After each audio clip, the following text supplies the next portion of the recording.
So yeah, this nose edge over here has some light on it, so I feel like it might be worthwhile to actually just tackle this edge right now. I'm not being too picky in terms of adding lines to the drawing right now.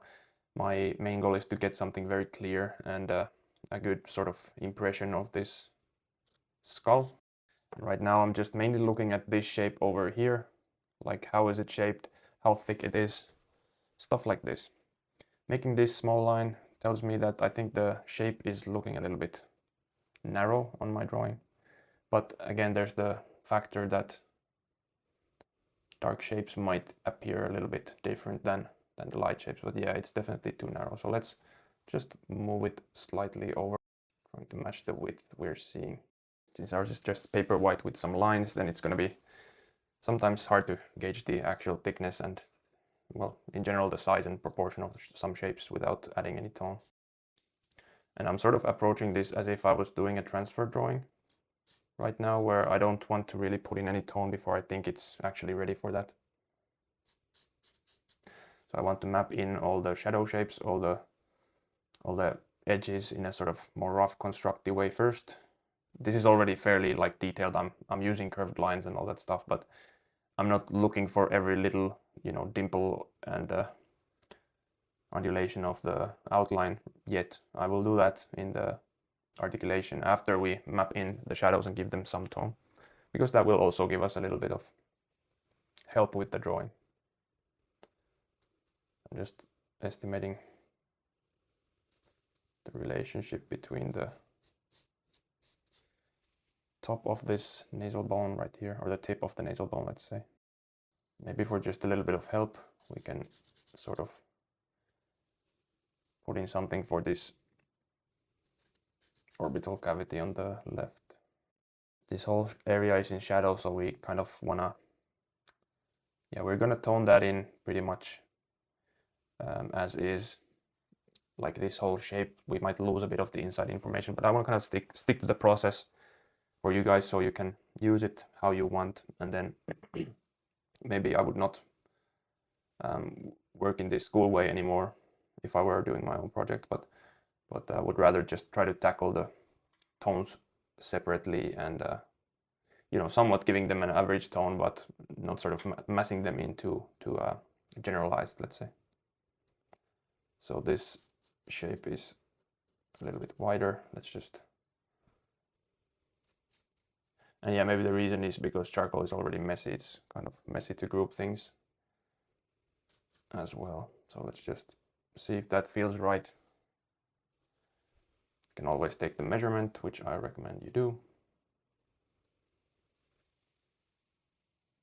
It's way wider, which I was thinking it might be. Making it wider probably means we need to also make it a bit taller to make it seem right.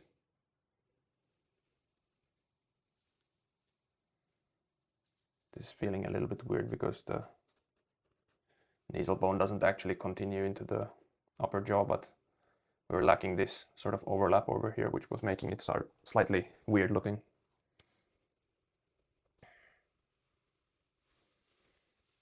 So yeah, I think the shape is looking a lot better, but perhaps we're missing something over here, which is the sort of pointiness of the nasal bone. Once we're looking at shapes like this, we can start looking at, you know, this whole area is one huge shadow, basically. We can group that as one because that's sort of the outlined area we have over here. We can start looking at the shape critically, like how does ours differ from the one we're seeing. So I think actually we brought it a little bit too wide and perhaps a little bit too tall as well. So let's just bring it back a little bit. Yeah, so now that shape is looking a lot better, let's say. Again, this is going a little bit past construction, but I think at this point when we're looking for these accurate statements, we can go a bit further if it really helps us. Because simplification sometimes can be a little bit tricky if you have something that is very round like this shape over here. So maybe it's better you just try to match the actual thing you're seeing. Just don't get too committed with it, you know, don't make it dark, don't make it super sharp, something like that. So now we can maybe continue this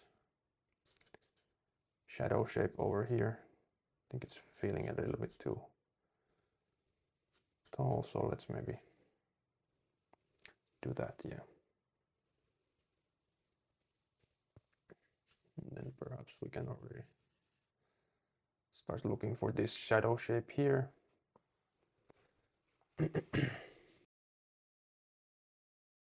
So now I'm looking at which shadow shapes should be the next. Perhaps this outline needs to be slightly refined as well. I think this is a little bit on the ambiguous side, so just help me see the shapes better. That's the reason I'm doing it. Well, we could actually probably include now this shadow shape over here. This triangle is generally called the glabella, and this is a pretty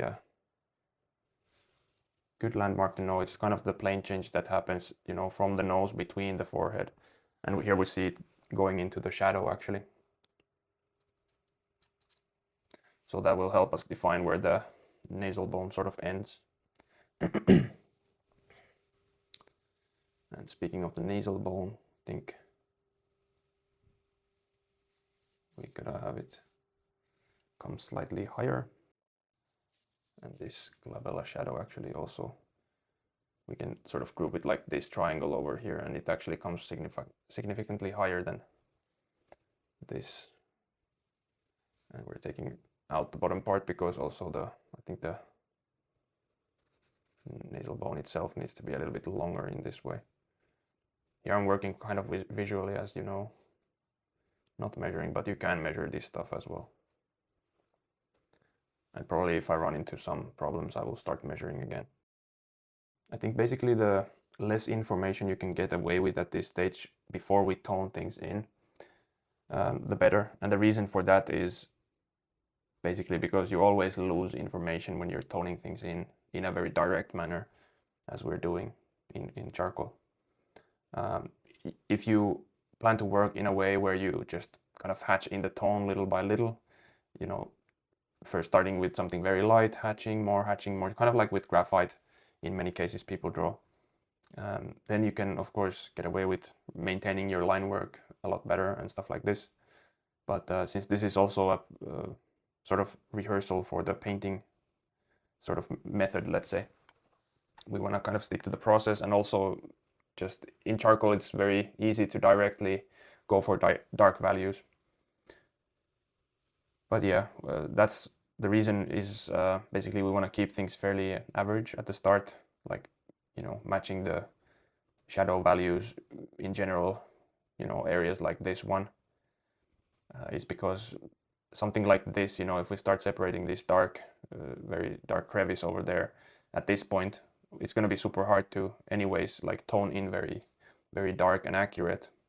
So we want to start with the average, and then we start looking for the more detailed information.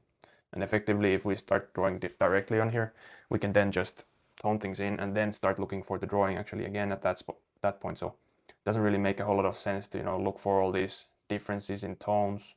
Like this is even more in shadow, this top of the eye socket on the left, and this zygoma is having a little bit more light, and so forth. Yeah, we'll just probably consider these half tones actually in our drawing, but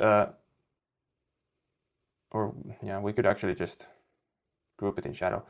On the reference, there was a little bit of a secondary light coming into the image, and it was from the skylights at the top of the room, because my friend's studio had windows on the top, and then there was the strong light illuminating the skull from the top right, basically.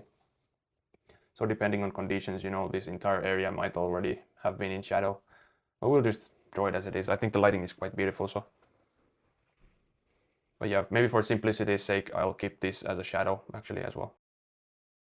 All right, let's look for the shape of the shadow on the nose here. I think we need a little bit more width. Do a rough check over here. Actually, before we move along, I wanna adjust this line actually over here. It's a little bit more vertical over here, and I felt it was getting a little bit more narrow over on the bottom section, the shadow side, that is. So yeah, now it's looking visually more like the drawing. Yeah, and the width is pretty much bang on there. Maybe this is the point where I actually need to look at the picture on my computer as well. I just want to be very clear about which areas are actually light and which are actually shadow. Inside the nose here, I think there's sort of cast shadow happening right around here. There's the septum portion happening, and then on the right side, well, actually this should be a little bit more to the right.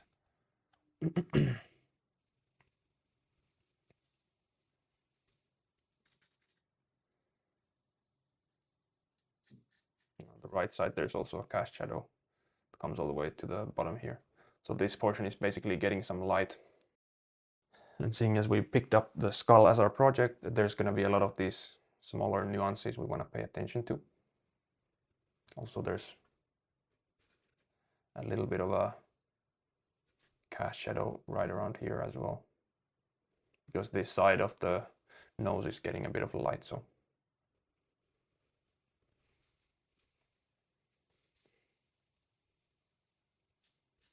it's all very soft, so it doesn't really matter too much where we decide the shadow edges go. You can also just pretty much copy your print if you want to, but that might result in a little bit more simplification, which it is fine. But yeah, my main purpose for using this print was actually just show you can have it as your site size setup and you can work from that pretty well. You don't even have to use the nicer photo I have provided, but you can look for some details from the photo reference if you want to. Let's put it something like that.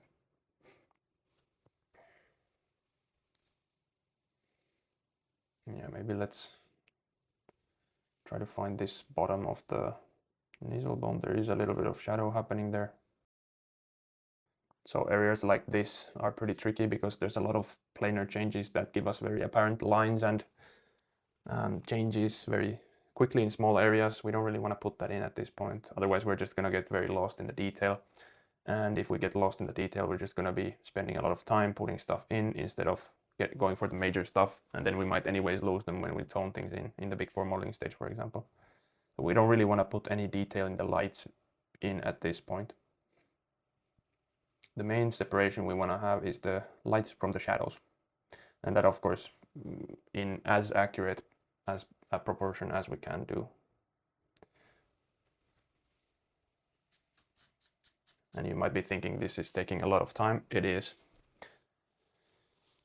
The charcoal cast project was my most time-consuming project in my entire 2 years of school, and I think that was 10 weeks of my working time. So maybe that gives you a grasp of how meticulous and how detailed we went into this.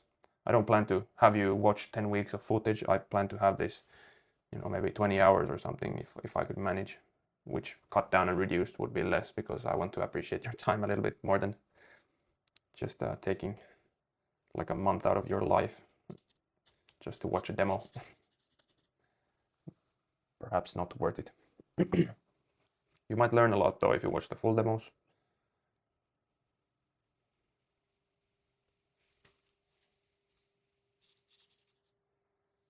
I do understand though that many of you just want to probably get right into it after you see the sort of recap version. In school we didn't really have demos like this many times. Rather we would just get very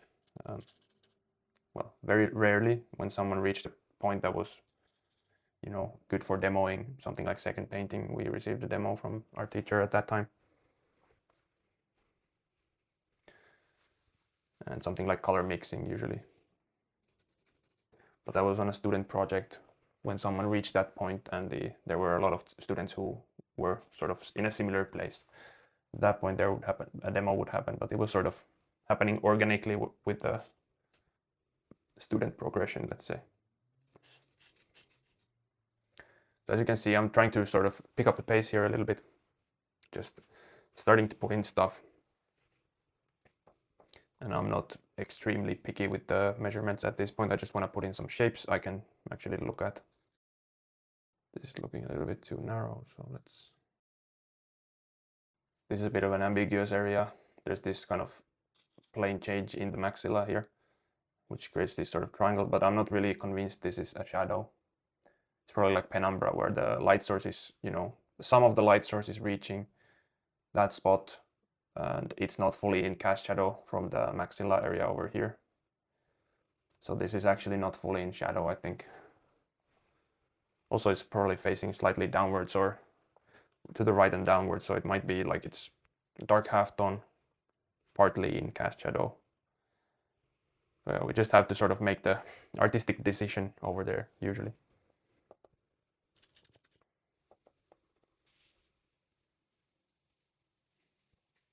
Artistic decision mostly meaning that we need to group it as something at the start, because it's not always going to be very clear. As with the barks, you can pretty much tell instantly if something is a shadow or not on the drawing, and that is very helpful for beginners, because then you know exactly which shapes you have to simplify and tone in, and then work from those outwards and refining.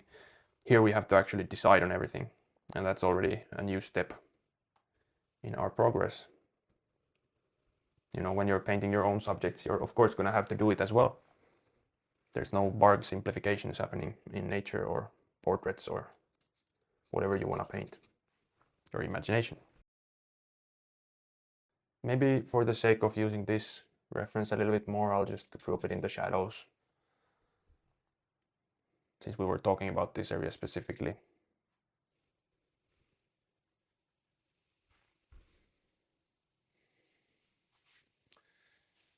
And maybe if we want to get something in for the teeth area as well.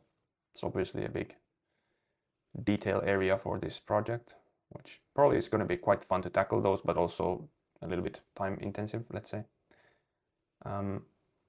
We probably want to just keep it super simple at this stage. Like, we want to see the general line for this area, probably the sort of slant of those teeth over there. Now we can start using some alignments. We didn't really check this shape though. Probably this darker shape needs to come a little bit to the left, actually.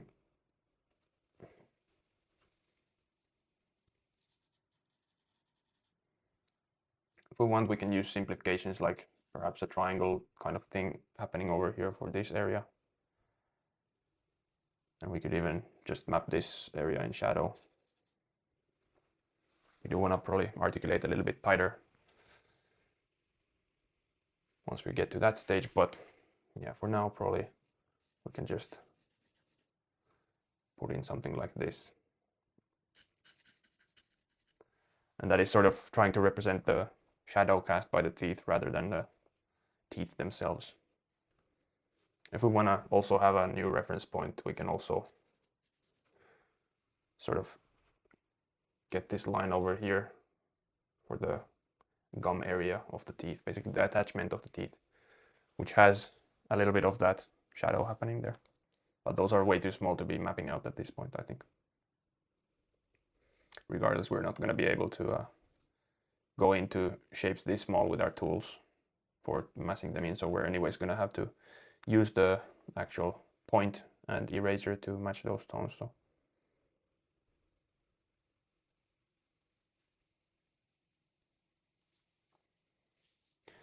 So yeah, regarding these teeth, probably something like this as the simplification right here. Just going to group everything beyond that point in shadow. We need to make decisions like this, otherwise we're going to be hard stuck over this area for a long time. And I'm convinced no beginner can actually just manage, I mean, probably not even I can manage like just mapping out these lines and shapes individually, side by side, accurately in proportion. If we start honing in on that area right now with this amount of information, it's probably going to end up wrong, and we don't want that. We're going to maximize our chances for getting stuff right.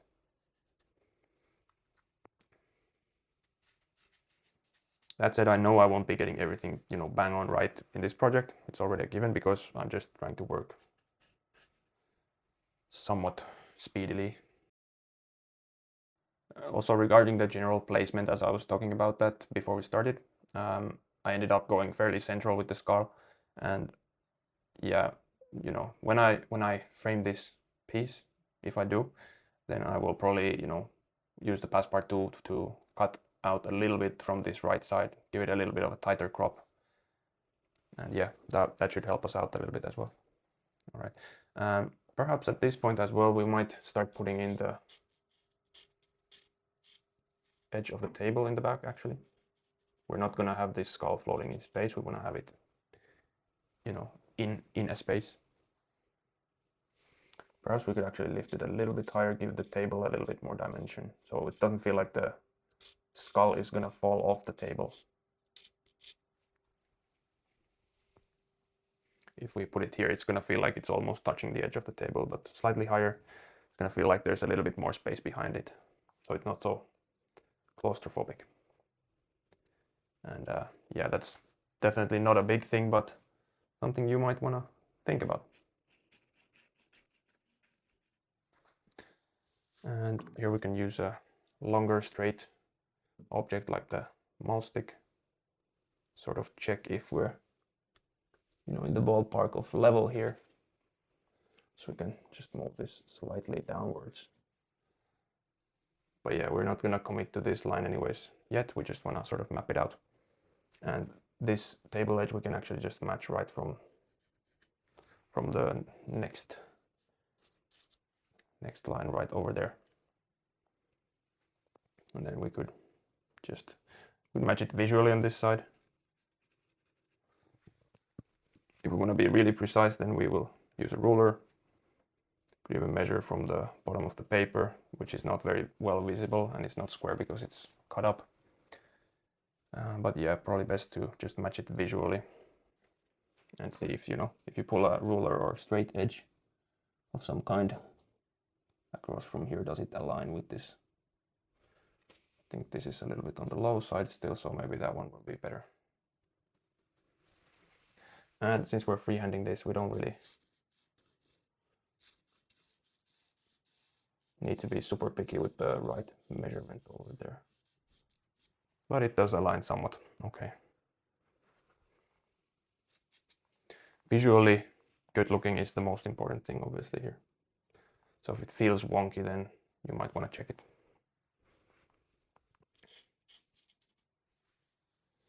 But yeah, as I said, we're going to be toning all of this area, you know, surrounding the skull anyway. And we might do different values for different areas. So we actually, yeah, we're going to lose these lines eventually, but now I'm going to have another break.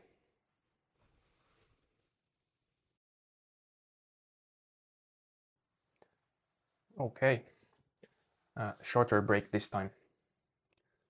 So yeah, let's get back into it. So this portion of the zygomatic bone is kind of falling into the shadow. Or strictly speaking, this is the zygomatic bone that's already a part of the maxilla, the upper jaw. But anyways, this area is kind of falling into shadow, so let's just pick a guess. And again, we want to kind of be comparing to the stuff we already have down, which I think we want to clarify a little bit this edge of the nose or nasal bone right here. So we have something fairly trusty to look at. And I want to be looking at where the sort of tip of this shadow over here is. The shadow shape is something along the lines of, you know, a shape like this. This is already half tone over here. So we're just gonna want to map out where it actually ends. Just gonna place my guess right around here. Again, there's the whole tone thing happening where it's not very clear always how wide or tall things are. Should probably wanna carve it in a little bit like that. Since we've eyeballed so many things, maybe at this point we wanna like actually measure things a little bit. Let's just measure like the start of the shadow in relation to the edge of the nose over here. Maybe we can push this back a little bit over to this side. Let's not make it dark, just make it different. It's easy to make things darker when you start correcting on top of the other things, so you can actually see what you're doing. Try to avoid that. If necessary, just erase whatever you have before you correct.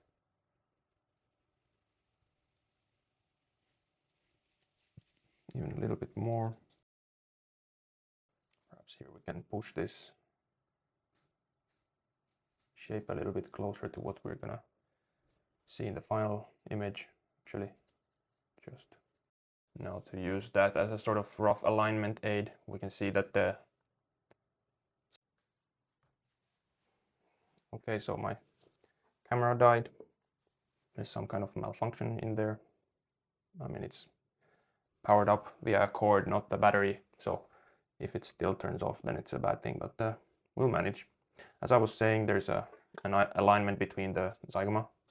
Alignments are very important in portraits where, you know, symmetry is something we are looking for, at least, you know, rough symmetry.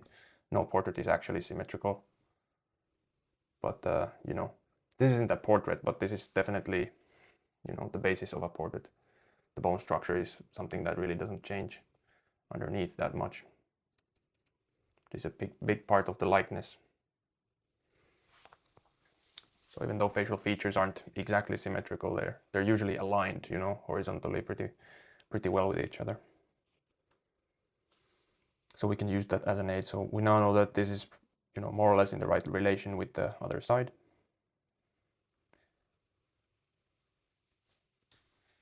We can even look at the height of the eye sockets basically over here. It's not exactly, you know, vertical. We could actually just place something, you know, a sort of placeholder on this side as well.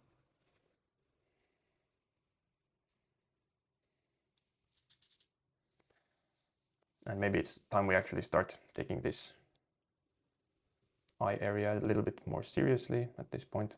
Just start with the low-hanging fruit of, you know, this very clear, sharp line over here.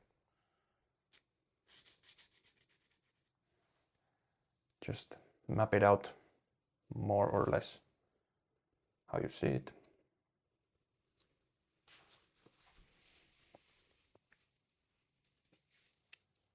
Just nudging things while we're at it. Just eyeball the height of the socket. It's looking all right, but not perfect, of course, but we'll just try to block this roughly first. And we can see this, let's say, inner portion of the jawbone sort of kind of aligns with this. You know, if you draw a nice arcing line over here, they're kind of on the same arcing line. So we could just kind of pull this line towards here. Perhaps we need to lessen the angle over here a little bit. I think the placement of the eye socket is already a little bit closer. Now, of course, I think we went a bit too high with this one. So let's bring it down. Brought it down quite substantially, actually, and now we can just compare a little bit. I'll just compare with this sort of highest point over here to the highest point over here, and I think it's actually fairly horizontal.